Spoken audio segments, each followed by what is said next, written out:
The David Pakman Show at davidpakman.com. A lot of follow-up to the ESP story that I told. It was an experience my ex-girlfriend had that she told me about. I'm not going to recount the story. It was on Thursday of last week that I told the story. Okay, so you can check it out there. And emails, YouTube comments pouring in. Here is the stuff. Here's a comment from YouTube. This one's from YouTube. They said, and you know, if someone's YouTube name is not their name, I didn't put it down here to give them credit. Okay, whatever. Spirit story, I believe. I am an atheist and do not believe in 99.9% of spirit stuff. A trusted student of mine told me this.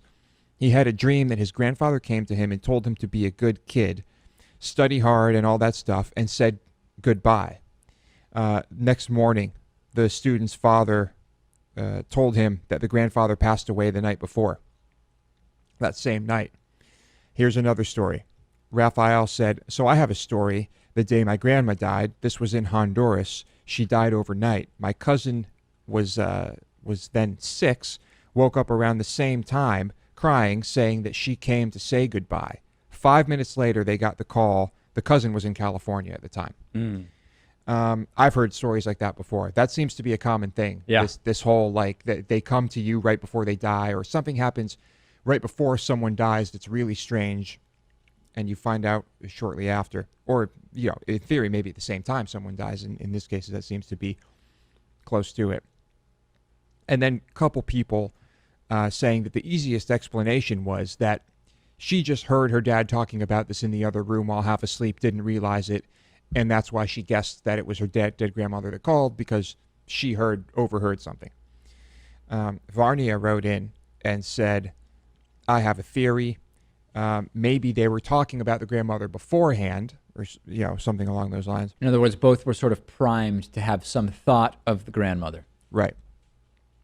And then she added her own psychic experience, saying that many years ago, her boyfriend at the time, they were both asleep, same room, same bed. I remember very clearly I had been dreaming about him, dreaming about the boyfriend, telling her in the dream about someone named Greg. In my dream, they both knew who Greg was, but it's a dream. No one knew who Greg was. My boyfriend and I both woke up. We woke up at the same time. And hold on, let me read this verbatim here. We woke at the same time, and I asked him, who's Greg? He replied as if he knew exactly what I was talking about. He knew we had been discussing Greg in her dream. He had also been dreaming about Greg, but didn't know who Greg was either.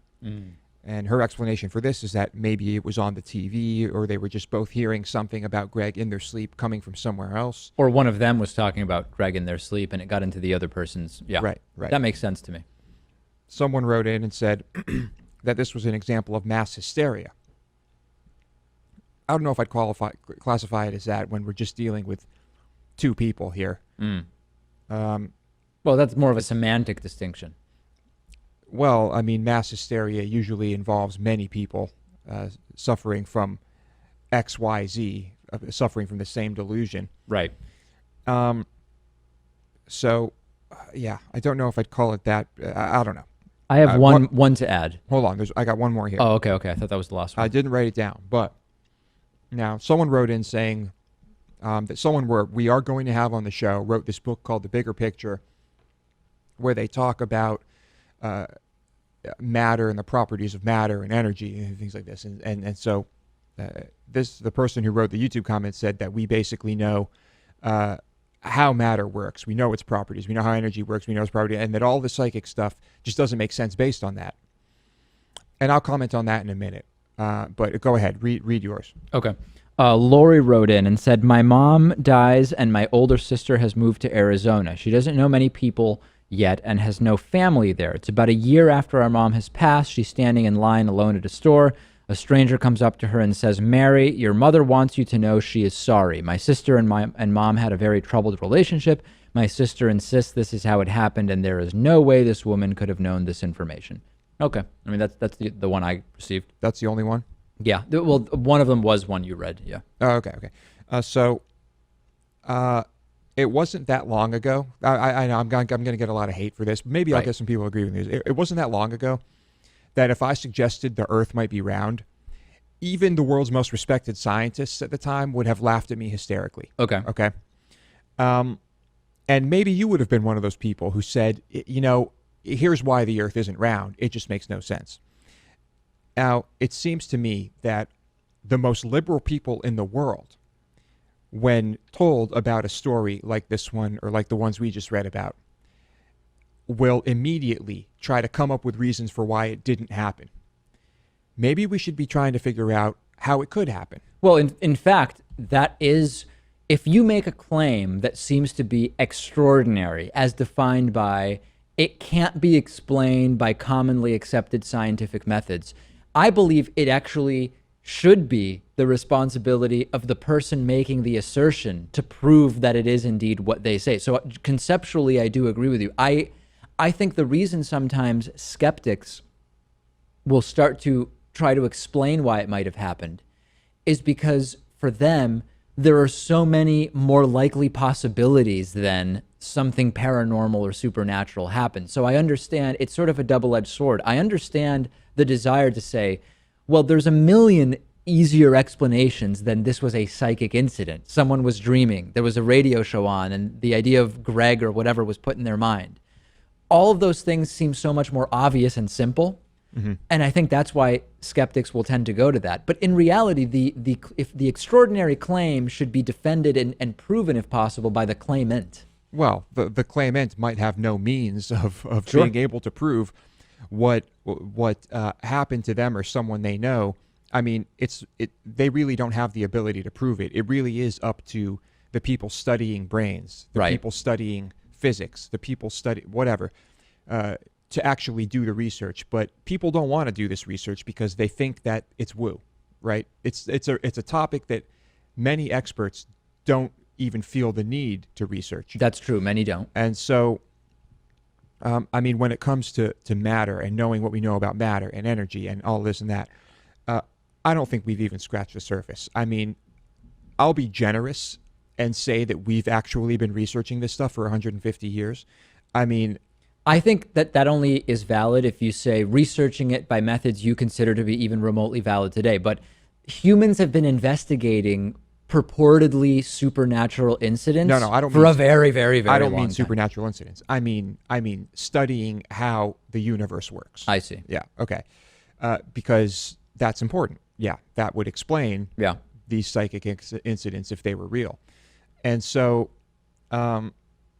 we just proved that particle entanglement was true. I just read that study where water was fit into the tiniest space possible, and the same molecule appeared simultaneously in this space in other pockets. I mean, we're discovering things all the time that before and not too long ago we either couldn't even fathom or thought were impossible. So to say in 150 years we basically know most of it, I think is absurd. Oh, of course. And I think any scientist would tell you that.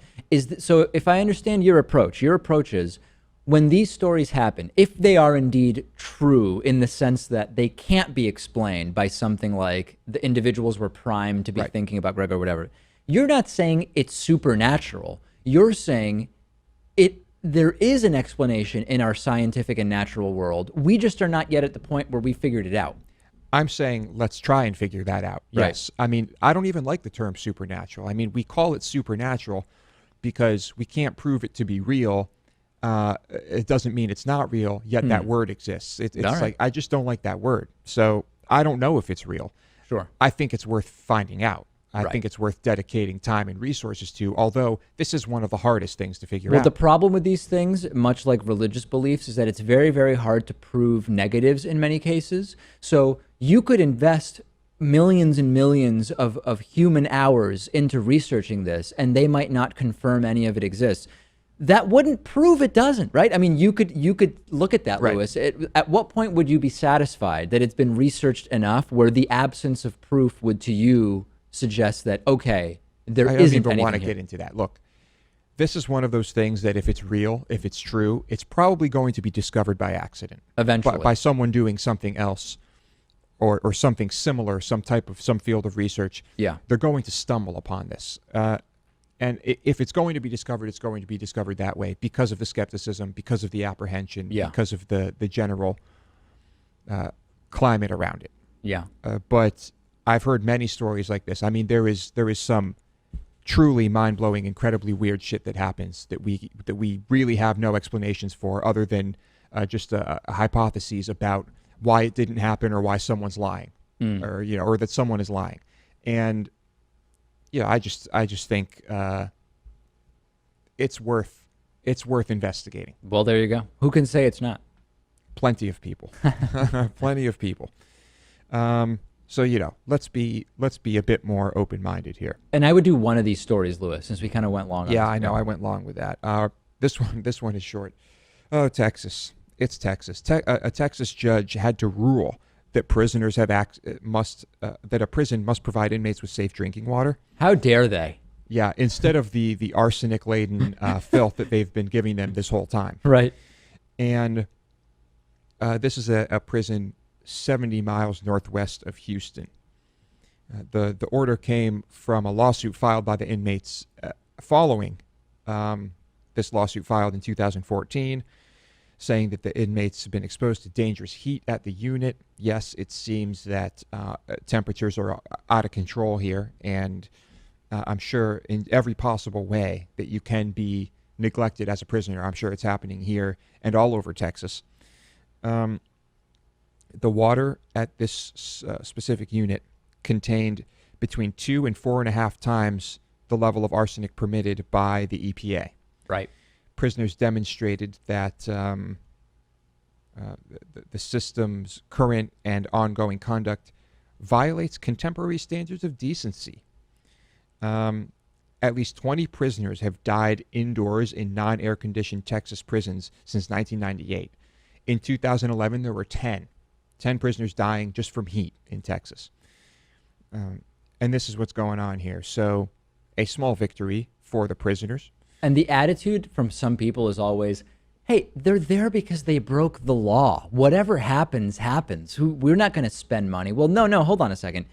If you are choosing that this is the mechanism we have to supposedly rehabilitate or just punish people, depending on what you believe about our prison system, then it's perfectly legitimate for governments to say, okay, minimum standards have to be met. And this applies also to prison beatings and prison rape, right? Hey, you know what? I don't care that the child molester only got 2 years because he's going to get raped in prison. We should be disturbed by that, not happy that there's these additional punishments because security isn't good enough in prison. And that argument is just so bogus, but good luck convincing some of these authoritarian, strict father right-wingers of that. Yeah. Well, imagine if they all knew that we're spending $25,000 a year per inmate. And that's low. For yeah. prisons. I mean, maybe in Texas that's being spent. In some other places it's way more. Yeah. And tell them that, and what do you think they would say? Oh, well, let's just put them in a cage with nothing. Right.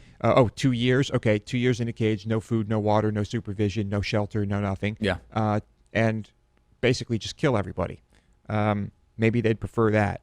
And something tells me they wouldn't agree to that. Yeah. And so... For optics. Yeah, maybe just for optics. You're right. Probably just for optics. Yeah. Yeah, sure. Many of these people are complete pieces of shit. And many of them were broke and were habitual robbers. I mean, just to say that they should be drinking water full of arsenic, all of them, is fine. I don't think anyone listening right now would agree with that. No, I don't think so. Okay. Maybe even on the regular show, you might have a hard time finding people who would agree with that. But I think we probably would then. Certainly on YouTube. Oh, no doubt. No doubt. All right. Well, taking calls Wednesday. Yeah. Wednesday, 1:15 p.m. Eastern time. We're taking live calls. Last week was great. Probably the best week as far as calls go. Try to stagger the calls a little bit. The calls tend to be about 2 to 3 minutes long each, 2.5 minutes. So if it's busy, dial again, 617-830-4750, and that's Wednesday.